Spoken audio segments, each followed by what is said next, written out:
12ஆம் அதிகாரம்.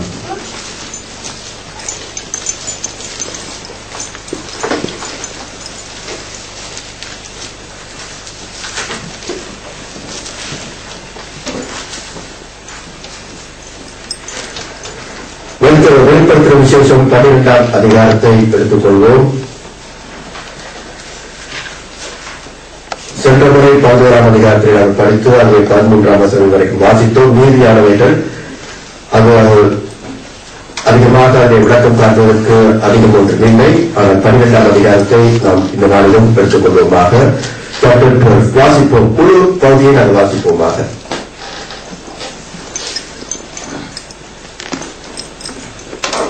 வாசிப்போமா?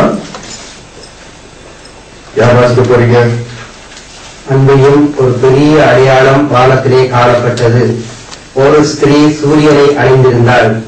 அவள் பாதங்களின் கீழே சந்திரனும் அவள் சிரசின் மேல் 12 நட்சத்திரங்கள் உள்ள கிரீடமும் இருந்தன. அவள் கர்ப்பவதியாயிருந்து பிரசவ வேதனை அடைந்து பிள்ளை பெறும்படி வருத்தப்பட்டு அலறினாள். அப்பொழுது வேறொரு அடையாளம் வானத்திலே காணப்பட்டது. 7 தலைகளையும் 10 கொம்புகளையும் தன் தலைகளின் மேல் 7 முடிகளையும் உடைய சிவப்பான பெரிய வலு சர்ப்பம் இருந்தது. அதன் வால் வானத்தின் நட்சத்திரங்களில் 3 பங்கை இழுத்து அவைகளை பூமியில் விழத் தள்ளிட்டு, பிரசவ வேதனைப்படுகிற அந்த ஸ்திரீ பிள்ளை பெற்றவுடனே அவளுடைய பிள்ளையை பட்சித்து போடும்படிக்கு அந்த வலு சர்ப்பம் அவளுக்கு முன்பாக நின்றது. சகல ஜாதிகளையும் இருப்பு போலால் ஆளுகை செய்யும் ஆண் பிள்ளையை அவள் பெற்றாள்.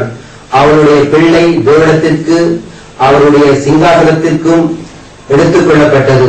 ஸ்திரீயானவள் வனாந்திரத்திற்கு ஓடி போனாள்.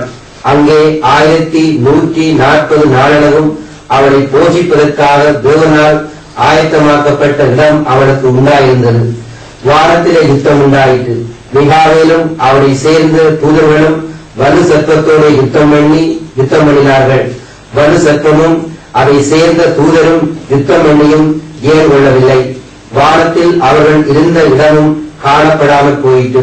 உலகம் அனைத்தையும் மோசம் போக்குகிற பிசாசு என்றும் சாத்தான் என்றும் சொல்லப்பட்ட பழைய பாம்பாகிய பெரிய வலு சர்ப்பம் தள்ளப்பட்டது.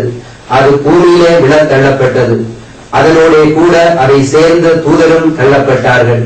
அப்பொழுது வானத்திலே ஒரு பெரிய சத்தம் உண்டாகி, இப்பொழுது ரட்சிப்பும் வல்லமையும் நமது தேவனுடைய ராட்சியமும் அவருடைய கிறிஸ்துவின் அதிகாரமும் உண்டாயிருக்கிறது.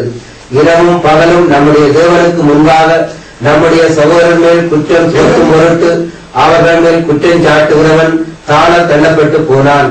இதோடு நாம் நிறுத்தி மீதியை நாம் தொடர்ந்து படிப்போமாக.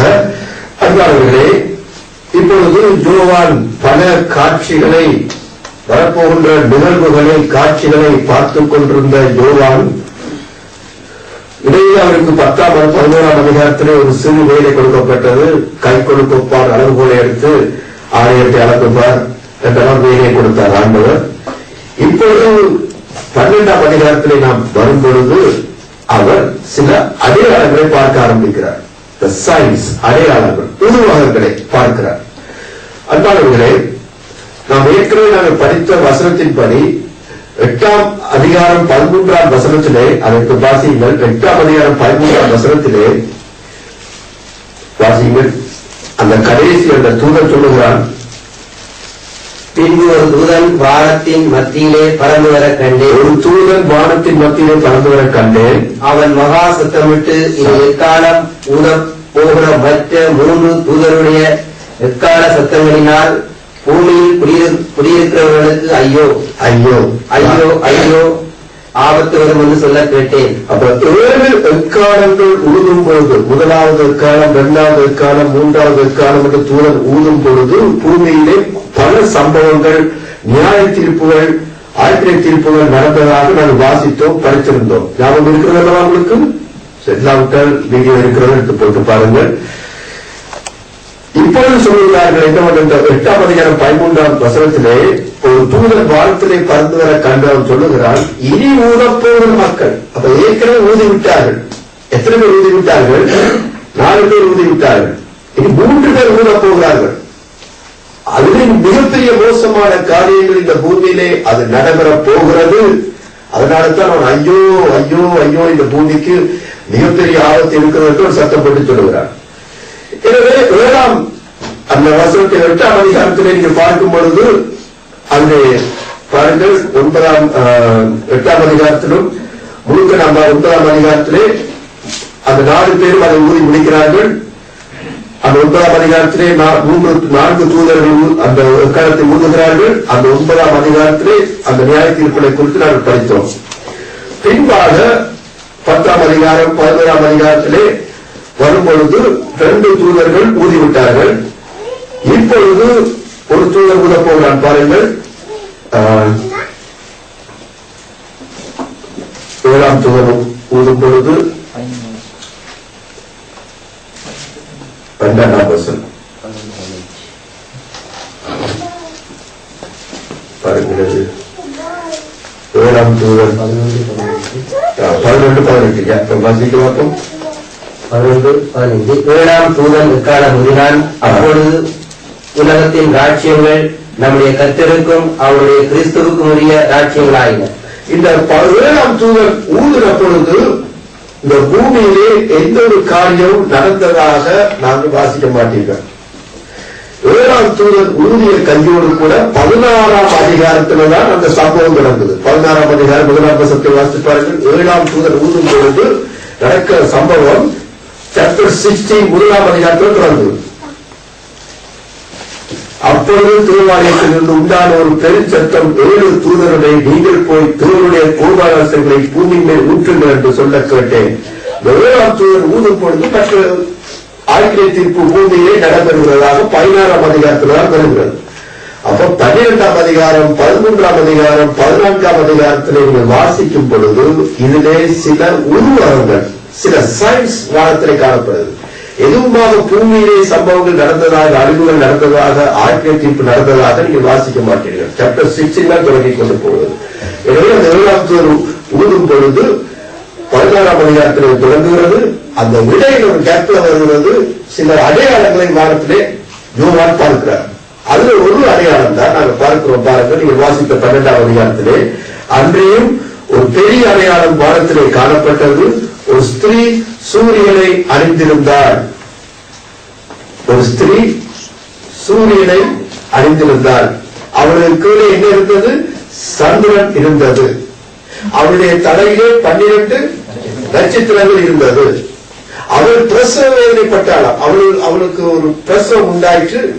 பிரசவ வேதனை படும்பொழுது ஒரு வலு சர்ப்பம் அந்த பிள்ளையை விழுங்குவதற்காக அது பார்த்து கொண்டே இருக்கிறது.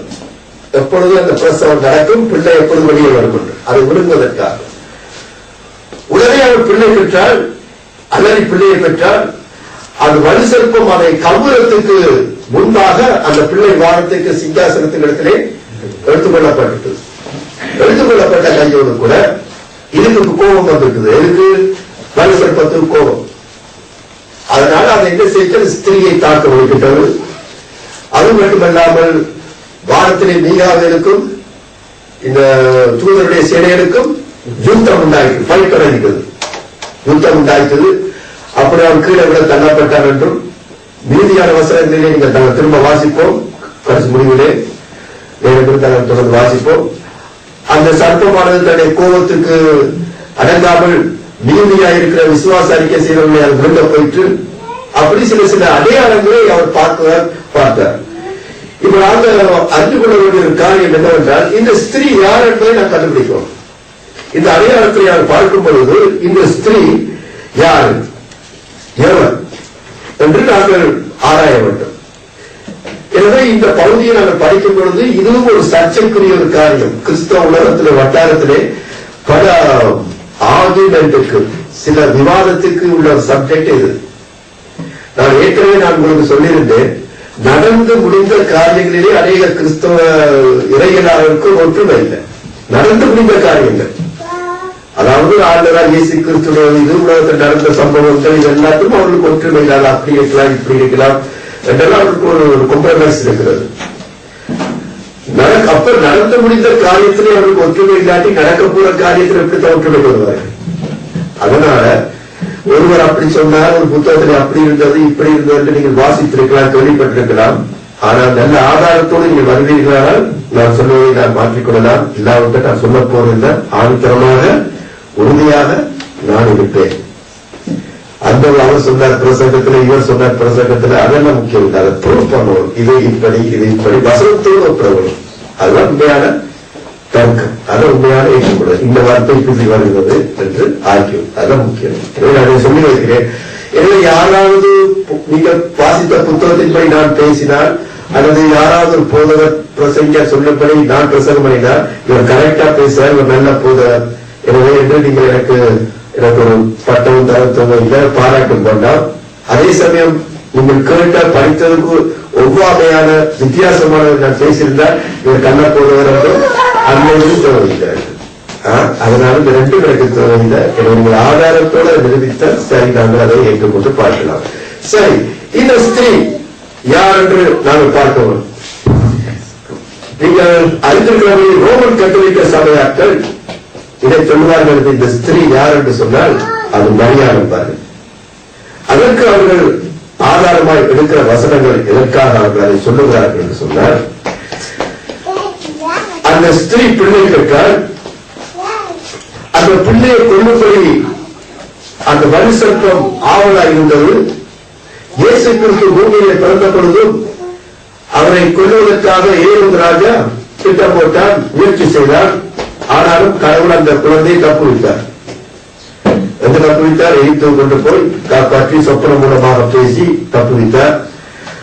அதுவும் இல்லாமல் 5ஆம் வசனத்திலே சகல ஜாதிகளின் இருப்புக்கோளால் ஆளுகை செய்யும் ஆண் பிள்ளையை அவள் பெற்றார். அவளுடைய பிள்ளை தேவனிடத்திற்கும் அவருடைய சிங்காசனத்துக்கும் எடுத்துக் கொள்ளப்பட்டது. அவர் சகல ஜாதிகளையும் இருப்புக்கோளால் ஆளுகை செய்யும் ஆண் பிள்ளை. அந்த பிள்ளை ஆண் பிள்ளை யாரு? ஏன் அவர்கள் எடுக்கிற உதாரணம் சங்கீதம் 2ஆம் சங்கீதம் எடுத்து வாசிக்க. சங்கீதம் 2 எடுத்து பார்க்கும் பொழுது சங்கீதத்திலே 2ஆம் சங்கீதம்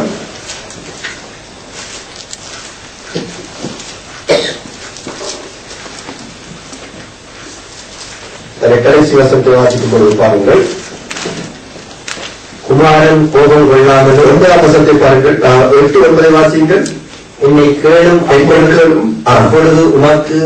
அப்பொழுது ஜாதிகளை உமக்கு சுதந்திரமாகவும் பூமியின் எல்லைகளை உமக்கு சொந்தமாகவும் கொடுப்பேன். இருப்பு போலால் அவர்களை நொறுக்கி உயர்தலத்தை போல அவர்களை உடைத்து போடுவேன் என்று சொன்னார். அப்ப இந்த 2ஆம் சங்கீதம் ஆண்டவராகிய இயேசு கிறிஸ்துவை குறித்துள்ள தீர்க்க தரிசன சங்கீதம். அப்ப ஜாதிகளை கேளும், என்னை கேளும், ஜாதிகளை உமக்கு சுதந்திரமாக சொத்தாக உமக்கு தருகிறேன், பூமியின் எல்லைகளை உமக்கு சொந்தமாக கொடுப்பேன். இருப்பு கோளால் அவர்களை நொறுக்கி குயகலத்தை போல் உடைத்துப் போகிறார். அப்ப இது ஆண்டவராகிய இயேசு கிறிஸ்துவுக்கு தீர்க்க தரிசனமான சங்கீதம் என்றபடிதான் அவர்கள் சொல்லுவார்கள் ஆணித்தரமாக, இதிலே வந்த ஸ்திரீ அது மரியாள், அன்னை மரியாள் தான். பெற்ற பிள்ளை இயேசு கிறிஸ்து. குயல் கழுத்தினாலே அவர் உடைத்து போவது அவருடைய அரசாட்சி, அவருடைய ஆயுதங்களுடைய அரசாட்சி என்று அவர்கள் சொல்லுவார்கள். அது அவர்கள் அந்த கிறிஸ்தவ பகுதியாக்கள் இதை அப்படியா சொல்லுகிறார்கள். வெளிப்பட்டிருக்கிறீர்களோ? வெளிப்பட்டிருக்கிறீர்கள். இன்னொரு கிறிஸ்தவ வகுப்பா சொல்லுகிறார்கள். சிபிஎம், சிலோன் பெந்திகோஸ்ட் மிஷன், அல்லது இப்ப பெயர் மாற்றிருக்கிறார்கள் டிபிஎம், பெந்திகோஸ்ட் மிஷன். அவர்கள் சொல்லுகிறார்கள் இது மரியாள் தாயாரும் அல்ல, அன்னையும் அல்ல. இந்த ஸ்திரீ என்று சொல்லப்பட்டது சபை, சர்ச். இது சபை. இதிலே அந்த ஆண் பிள்ளை இருப்புக்குள்ளான அரசாளுகின்ற ஆண் பிள்ளை அது யார் என்று சொன்னால், ஆண்களுடைய சபையிலே பரிசுத்தமாக உண்மையாக ஜெயம் கொண்ட கிறிஸ்தவர்கள், ஜெயம் கொண்டவர்கள். அவர்களுக்கு தான் அவங்க அதிகாரம் கொடுக்கிறார். அதுக்கு அவங்க எடுக்கிற ஆதாரமான வசனம் என்ன? நான் வெளிப்படுத்திய விசேஷமே 2ஆம் அதிகாரத்திலே பாருங்கள். தியத்தீரா சபைக்கு ஆண்டவர் வாக்குப்படுகிறார். 2ஆம் அதிகாரம்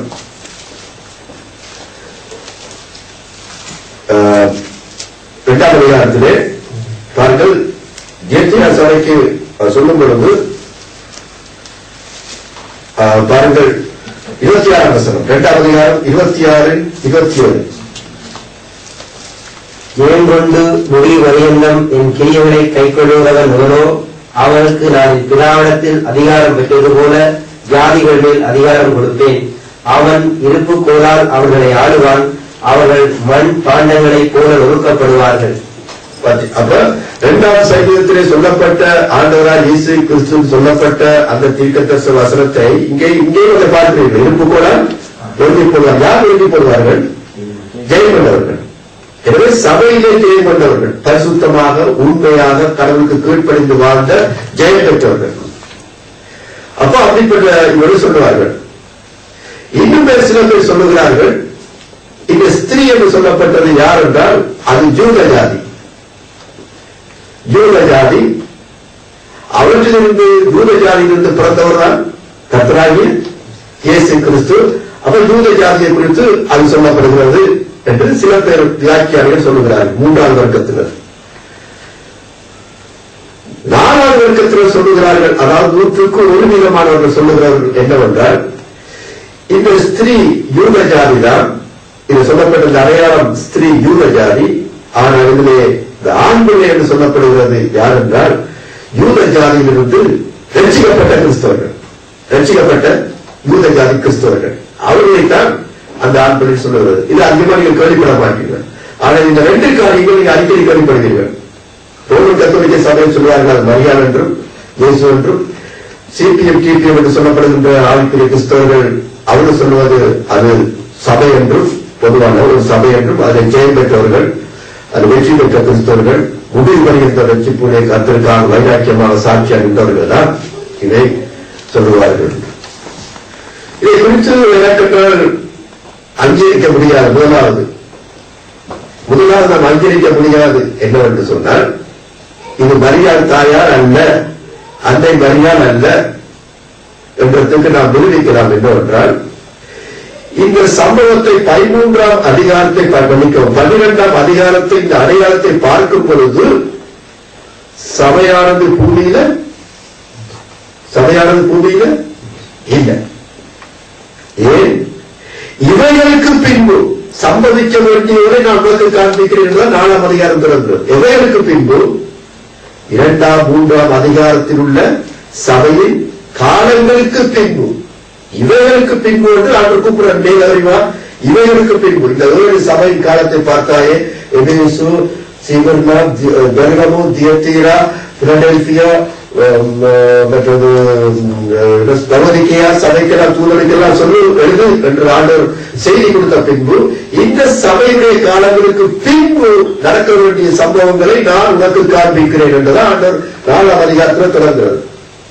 எனவே வெளிப்படுத்துற விசேஷத்திலே நாம் பார்த்தோம் 3 பிரிவுகள். நீ கண்டவைகள், இருக்கிறவைகள், இனி சம்பவிக்க வேண்டியவைகள். இனி சம்பவிக்க வேண்டிய 3 காலங்கள். எனவே 2 காலத்தில் நாம் படித்து விட்டோம்.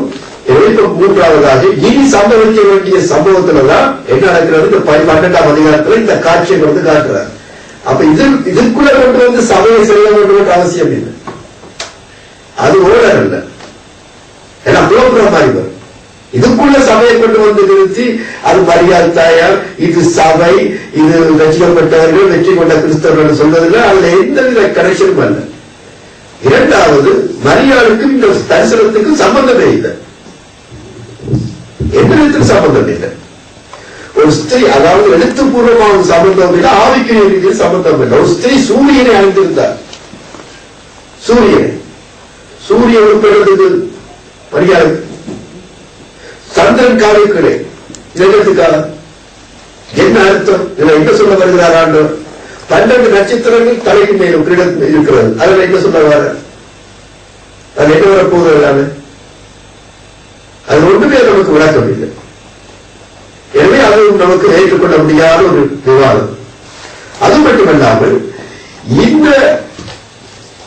இவர் பார்த்த காட்சி ஒரு ஸ்திரீயை கண்டேன். சபையானது நன்றாக எனக்கு தெரியும். சபையை எப்பொழுதாவது ஸ்திரீ என்று ஆண்டு அழைத்திருக்கிறாரா? இல்லை. சபையை குறித்து என்ன சொல்லுகிறார்? கன்னி. 2 Corinthians 12 பவுல் சொல்லுகிறார், சபை ஒரு நாள் ஸ்திரீ என்று சொல்வதில்லை. 2 Corinthians 11:2 என்று பாருங்கள். நான் உங்களை கற்புள்ள கன்னிகையாக கிறிஸ்து என்னும் ஒரே புருஷனுக்கு ஒப்புக் கொடுக்க நியமித்தபடியால் உங்களுக்காக தேவ வைராக்கியமான வைராக்கியம் கொண்டிருக்கிறேன். பாத்தீங்களா? எனவே நான் கிறிஸ்து என்ற கன்னியை கற்புள்ள கன்னியையாக, ஸ்திரீ கற்பாளிகள கற்பில்லாம இருக்கிறது ஸ்திரீ என்பது. ஆனா கன்னி என்று சொல்லும் பொழுது அதை முதலாவது அர்த்தமே அது கற்புள்ளது. அது எந்த புதுசரை மதியாதுதான். அப்ப சபையை போய் ஆண்டவர் சொல்ற கன்னி என்றுதான் சொல்றாரு ஒழிய மனவாட்டி என்று சொல்லப்படுவதை ஒழிய இயேசு கிறிஸ்து மனவாட்டி, சபை மனவாட்டி, சபை ஸ்திரியாக வர்ணிக்கப்பட்டதாக ஊமையாக அது இல்லை. எனவே சிபிஎம் அல்லது கிபிஎம் என்று சொல்லிக் கொள்கிறவர்கள் இது சபை என்று சொல்லும் பொழுது அந்த ஸ்திரீ கன்னி என்றுள்ள காம்ப்ளெக்ஸ் வருது. அதோடு இது கற்பமாயிருக்கிற ஸ்திரீ. அப்ப அதனால இதை நாம் ஏற்றுக்கொள்வது, அவருடைய கூற்றை ஏற்றுக்கொள்வதும், ரோம கத்தோலிக்கர்களுடைய கூற்றை ஏற்றுக்கொள்வதும் சரியான விதத்தில் எந்த விதத்திலும் அது ஒரு பொருந்தாமை, ஒரு சரியான ஒரு காரியம் அல்ல. இன்னும் சிலர் பேர் சொல்லுகிறார்கள் இது யூத ஜாதி என்று. நான் சொன்னபடி இது யூத ஜாதி, அதிலிருந்து பிறந்தவர் தான் ஆண்டவராகிய இயேசு கிறிஸ்து என்று. உதாரணமாக அந்த கூற்றை நாம் ஆராய்ந்து பார்ப்போம். வேதத்திலே கனவு கண்ட மனுஷனும் தெரியும். அவர்களுக்கு அடிக்கடி கனவு கண்டது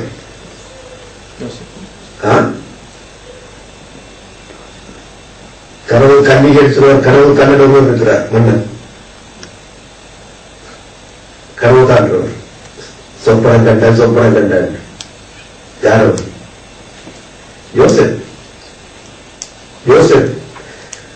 யோசப்புக்கு ஆண்டவர் சொப்பனத்தோடு பேசுறது. இந்த யாரு பார்வனுக்கு முன்பாக சொப்பனம் கண்டு அந்த 7 பசு போனது, மற்றது கவிகள் எல்லாம் வாங்கி திண்டது மற்றது இதெல்லாம் கனவு கண்டார். அப்ப அதுல ஒரு கனவு பார்க்கிறார்.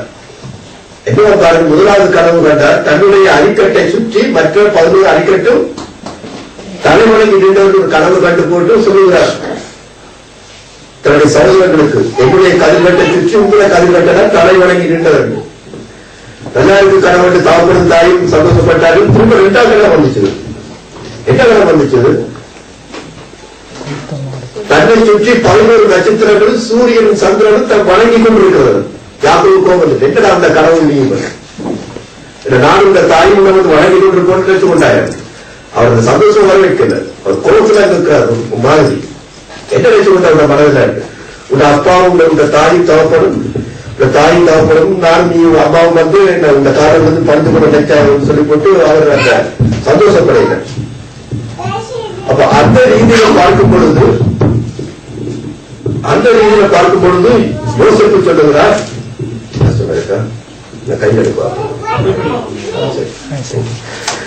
அப்ப சரியா யோசிப்பு சொல்லுகிறார், 11 நட்சத்திரங்கள் தன்னை சுற்றி வர வணங்கியிருக்க கண்டேன், சூரியன் சந்திரன்.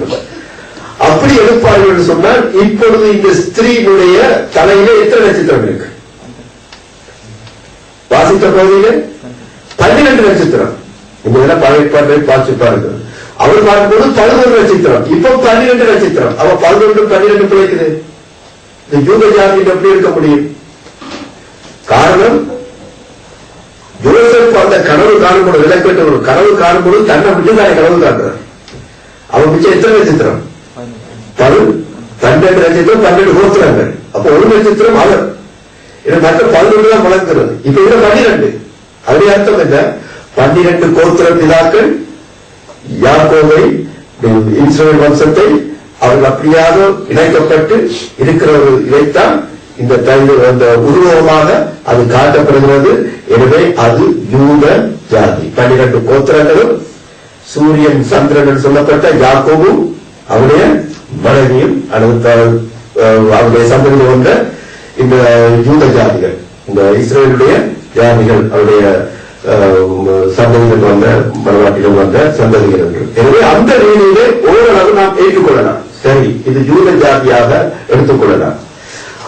அப்படி என்று சொல்ற இந்த யூத ஜாதியில் பிறந்த இந்த ஆண் குழந்தை அது யாரு என்பதை ஆராயும் பொழுது அதிலும் கூட நமக்கு ஒரு சிக்கல் உண்டாகிறது. என்னவென்று சொன்னால், ஆண்டவராகிய இயேசு கிறிஸ்து இந்த காட்சியை காட்டும் பொழுது, இந்த அடையாளத்தை காட்டும் பொழுது அவர் இருக்கிறார், பரலோகத்தில் இருக்கிறார். சிந்திச்சு பரலோகத்திலிருந்து சிங்காசனத்துக்கு முன்பாக இருக்கிறார், நடக்கக்கூட காரியங்களை காண்பித்துக் கொண்டிருக்கிறார், சபைக்காக பக்தி வேலைகளை காட்டிக் கொண்டிருக்கிறார், தரிசனங்களை போட்டுக் கொண்டிருக்கிறார். இந்த நேரத்திலே எத்தனையோ வருஷத்துக்கு முன்பாக நடந்த ஒரு சம்பவத்தை, தன்னுடைய பிறப்பை யோவானுக்கு காட்ட வேண்டிய அவசியம் இல்லை. இப்ப அவர்கள் மறித்து உயிரோடு எழுந்தி மகிமையில இருக்கிறார், வீட்டுக் கொண்டிருக்கிறார். அந்த நேரத்தில் கொண்டு போய் தன்னை பிறப்பை காட்டுவதை பிறப்பு. அப்ப அதில் பொருத்தம் இல்லை. யூத ஜாதி என்றதும் இயேசு கிறிஸ்து என்றதையும், இந்த யூத ஜாதி பிறந்த இயேசு கிறிஸ்து சொல்வதிலும் எந்தவித பொருத்தமே இல்லை. அது சரியா ஃபிட் பண்ணதில்லை. எனவே யார் என்று நாங்கள் பார்க்கும் பொழுது, இந்த ஸ்திரீ என்று சொல்லப்பட்ட யார் என்று பார்ப்போம். ஸ்திரீ என்று உதாரணமாக வாசிப்போம். சில ஓசியா புத்தகத்தை எடுத்து வாசிப்போம். ஓசியா புத்தகத்தை எடுத்து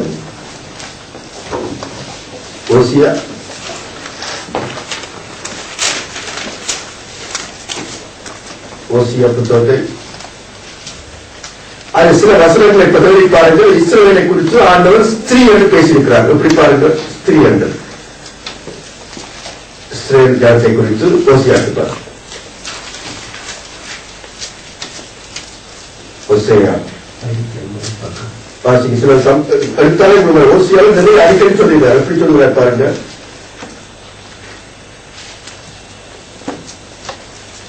சொல்லுங்க, பேசுறாங்க.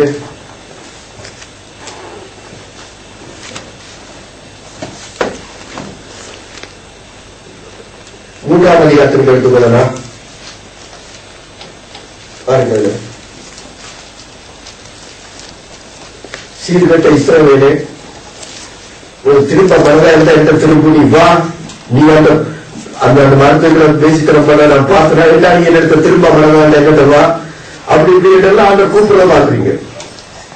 இஸ்ரவேல் வசத்தை வாசிக்க பார்ப்போம். மூன்றாம் அதிகாரம் பாருங்க.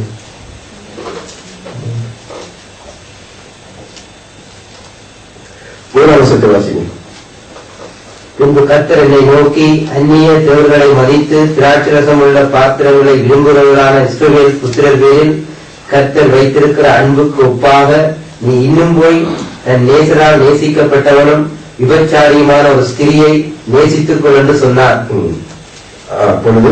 அப்பொழுது நான் அவளை எனக்கு 15 வெள்ளிக்காசுக்கும் 1.5 கலம் வாற்கோதுமைக்கும் கொண்டு அவளை நோக்கி, நீ வேசித்தனம் பண்ணாமலும் ஒருவரையும் சேராமலும் அநேக நாள் எனக்காக காத்திரு, உனக்காக நானும் காத்திருப்பேன் என்றேன்.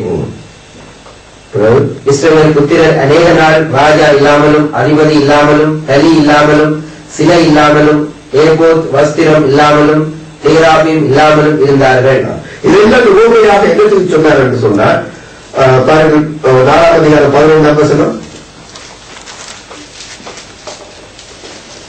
இஸ்ரவேலே, நீ சோரம் போனாலும் யூதாவாகிலும் அந்த பாவத்துக்குள்ளானால் இருப்பதாக. இந்த வார்த்தையை பார்க்கும் பொழுது அது இஸ்ரவேலுக்கு ஒரு உண்மையாக ஓசியா மூலமா சொல்ற தீர்க்கதரிசி மூலமாக அது இஸ்ரவேலை விட்டு கட்டுப்பட்டால் அவர்கள் அந்த பாகால்களையும் மற்றவர்கள் அஸ்திரத்துடன் வணங்கி உண்மையான நாயகராகிய தேவனாகிய என்னை விட்டு அவள் பின்னுக்கு போயிட்டால் எல்லாருமே இடத்துல மனம் தரும், இடத்துல வார்கள் என்று ஸ்திரீ என்று சொல்ல இஸ்ரவேலுக்கு சொல்லப்பட்டிருக்கு. ஆனால் சபையை சொல்லப்பட்டிருக்கிறது என்று கல்வி. அப்ப இந்த இடத்துல நாங்கள் பார்க்கும் பொழுது அது யூத ஜாதி என்று எடுத்தாலும், யூத ஜாதி இஸ்ரவேல் ஜாதி என்று எடுத்தாலும், இந்த ஆண் பிள்ளையை குறித்து எங்களுக்கு ஒரு குழப்பம் உண்டாகிறது. இந்த ஸ்திரீ எப்படிப்பட்ட ஸ்திரீயாய் காணப்பட்டால், ஒரு கற்பமுள்ள ஸ்திரீயா, அவள் அலறுகிறாள், வேதனைப்படுகிறாள், பிள்ளை பிறப்புகிறாள், கற்ப வேதனை. அப்ப இந்த கற்ப வேதனை என்று சொல்லும் பொழுது நாம் சிந்தித்து பார்க்கிறோம். எப்படி என்று சொன்னால், ஆண்டவராகிய இயேசு கிறிஸ்து இஸ்ரவேல் மக்களுக்கு சொல்லியிருந்தார், அந்த நாட்கள் ஒரு கொடிய நாட்கள் வரும் என்று. உலகத்திலே தோன்றாத மகா பெரிய உபத்திரவமான காலம் இந்த பூமியிலே உண்டாயிருக்கும். அப்பொழுது இந்த சொல்லி அந்த மத்தேயு 24:13 சொல்லிக்கொண்டே போகிறார். ஒருவருக்குள்ளே வஞ்சிக்காதபடிக்கு எச்சரிக்கையாருங்கள், கண்ட தீர்க்கதரிசி வருவார்கள், வஞ்சிப்பார்கள் சொல்லி போட்டு, அதாவது கற்பழிப்பதற்கு கற்பனை வருவது போல அந்த வேதனைகள் இருக்கும். அதாவது இருக்கும் வேதனை என்று. இன்னும் சொல்லப்போனால் இந்த ரோமர்கள் நிறுவனத்திற்குள்ள 8ஆம் அதிகாரத்தில் சகல சிருஷ்டிகளும் கற்ப வேதனைப்படுகிறது. அதாவது கற்ப வேதனை என்று சொல்லும் பொழுது அதை அர்த்தம் என்னவென்றால் உபத்திரவத்தை குறிக்கிறது. கற்ப வேதனை உபத்திரவத்தை. இப்ப இந்த சிருஷ்டிகளை பாருங்கள், பவுல் சொல்லுகிற சகல சிருஷ்டிகளும் முதல் பலனுக்காக, அதாவது எடுத்து வாசி 8ஆம் அதிகாரம் 8ஆம் அதிகாரம் மனதில் மைண்ட்ல இந்த 8ஆம் அதிகாரத்தை பார்ப்போம்ல. ரோமர் கணக்கில் 8ஆம் அதிகாரத்திலே ஆவி முதற் பலனை பெற்ற நாமும் கூட ஏகமாய் தவிக்கிறோம் என்று பாருங்கள். 20, 21, 22 22 வாசிங்க. ரோமர் 8:22. ஆகையால் நமக்கு தெரிந்திருக்கிறபடி இதுவரைக்கும் சர்வ சிருஷ்டியும் ஏகமாய் தவித்து பிரசவ வேதனைப்படுகிறது. சர்வ சிருஷ்டியும் ஏகமாய் தவித்து பிரசவ வேதனைப்படுகிறது. அதாவது சரியான சிருஷ்டிகள் யாவும், மனித சிருஷ்டி என்றாலும் சரி, உலகத்தில் இருக்கிற சிருஷ்டிகள் யாவும், ஆகாயம், காற்று, கடல், எதுவாக இருந்தாலும் பிரசவ வேதனை சொல்லும் பொழுது அது எல்லாம் இந்த கொந்தளிக்கிறது. ஒத்துறவர்கள் மிகவும் பூமியில் இருக்கிற காரியம்லாம் சீர்கட்டு போயிட்டு. அப்ப ஆண்டவர் சொல்லியிருந்தார், அந்த நாட்களில் ஒரு கற்பனைக்கு ஒரு வேதனை உருவாகுவது போதாது உருவாகும். அப்ப ஒரு கற்பனைக்கும் கற்ப வேதனை எப்படி உண்டாகும் என்றது எனக்கு தெரியாது, என நான் பிள்ளை பெற்றதில்லை. ஆனா அவர்கள் குறிச்சு கேட்டா தெரியும். அது திடீரென்று என்ன உண்டாகாது, திடீரென்று அவங்களுக்கு வந்திருக்கும் பெயின். எப்படி பெயின் வாரது இருக்கு உங்க பேபி பிறக்கும் பொழுது வச்சிருக்கீங்க, எப்படி படிப்படியாக ஸ்டார்ட் பண்ணும். அந்த குத்தம் இங்க குத்தம், என்ன மனைவிட்டு கேட்டது, அப்படி குத்து இப்படி குத்து, இங்க நோவும், கடைசியில அந்த நேரம் பரவல தாங்க முடியாத கட்டத்துக்கு வரும். கடைசி பிள்ளை பிறப்போற கட்டத்துல அவனை கேட்டா தெரியும், கிட்டத்தட்ட இங்க மரணத்தினுடைய போடறான். போக சரியா சாவு போட, மரணத்தினுடைய போடுறது அது மரணம், சாவுதான். சரி, உங்களோட பிள்ளைகள் தெரியாது. அப்படிதான் ஒவ்வொருடைய கற்பத்துடைய வேதனைகள். அது பல பெண்கள் சொல்லி நான் கேள்வி, அதாவது அவர்களுக்கு அந்த கடைசி நேரத்துல இருப்பார். அதனாலதான் புருஷன்மார்களே அந்த டைம்ல அவர்கள் என்ன செய்வது,